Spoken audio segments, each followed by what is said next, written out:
बाबा की वहाँ जो सरकार है, आस्था के अंधभक्ति में इतना लोगों को झकझोर दी है, जिसके कारण कोई भी हादसा उनके लिए आशीर्वाद का रूप होता है। इस देश में अंधभक्ति का जो बाढ़ चला है, आम जनता परेशान है, भूख से, गुर्बत से।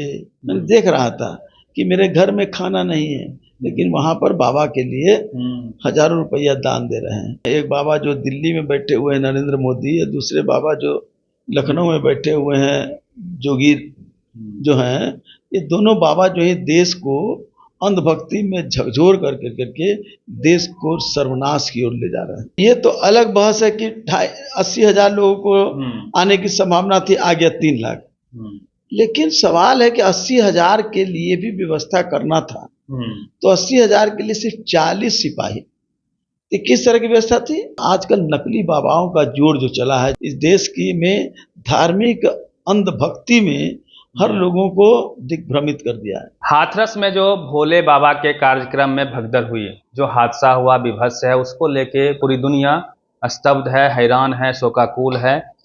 किसकी गलती है, जिम्मेवारी किसको तय करनी होगी, इसी पे बातचीत करेंगे। हमारे साथ श्याम सर हैं, सीनियर लीडर हैं आरजेडी से। सर, जो हादसा हुआ है हाथरस में, 120 से अधिक लोगों की मृत्यु अब तक हो चुकी है, कई लोग घायल हैं, कैसे देखते हैं, किसकी लापरवाही? देखिए, आपको आश्चर्य होगा, मुझे कोई आश्चर्य नहीं कि जो बाबा की वहाँ जो सरकार है, आस्था के अंधभक्ति में इतना लोगों को झकझोर दी है, जिसके कारण कोई भी हादसा उनके लिए आशीर्वाद का रूप होता है। क्योंकि अगर उसको आशीर्वाद के रूप में नहीं लेते और उसको प्रशासन की व्यवस्था के रूप में लेते हैं, तो ये तो अलग बहस है कि 80,000 लोगों को आने की संभावना थी, आ गया 3 लाख। लेकिन सवाल है कि 80,000 के लिए भी व्यवस्था करना था, तो 80,000 के लिए सिर्फ 40 सिपाही, ये किस तरह की व्यवस्था थी? ये अंधभक्ति का ये पूरा जो भारतीय जनता पार्टी और बाबा जो लोग हैं, एक बाबा जो दिल्ली में बैठे हुए हैं नरेंद्र मोदी, या दूसरे बाबा जो लखनऊ में बैठे हुए हैं जोगीर जो हैं, ये दोनों बाबा जो है देश को अंधभक्ति में झकझोर करके देश को सर्वनाश की ओर ले जा रहे हैं। ये हादसा अगर जरा सा भी नैतिकता रहता जो नहीं है, तो इनको खुद इस्तीफा कर देना चाहिए। आज अटल बिहारी वाजपेयी की मुझे याद आती है। गोधरा कांड हुआ तो अटल जी ने कहा था कि राज धर्म की बात उन्होंने याद दिलाई थी। आज कौन है राज धर्म याद दिलाने वाला? बड़े मियाँ तो बड़े मियाँ, छोटे मियाँ सुभानअल्लाह।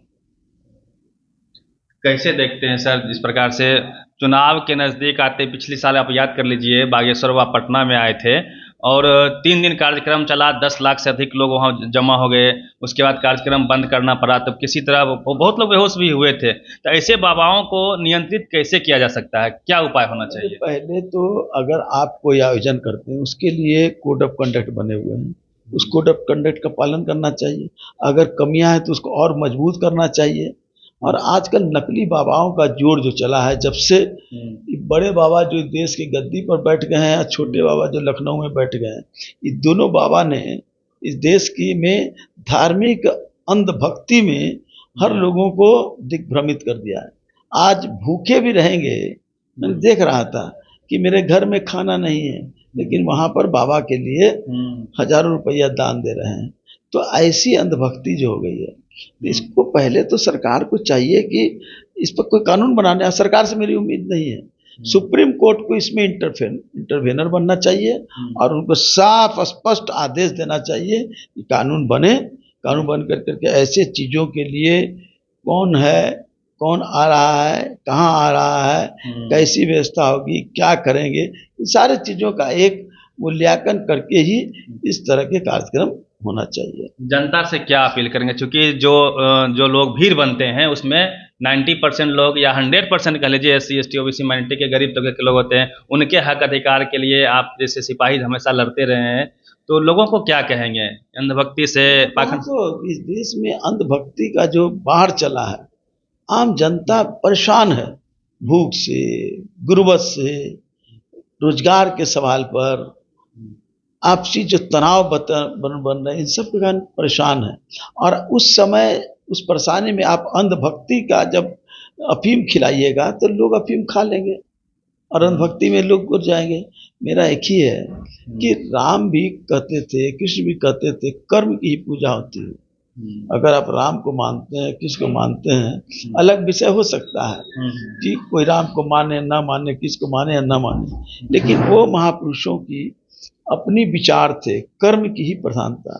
कर्म पहले देखो, कर्म ही कहाँ कहा गया है, दरिद्र ही नारायण, हाँ, दरिद्र की पूजा करो नारायण की पूजा हो जाएगी, कहा गया है ना, ये हमारे महापुरुषों ने कहा है।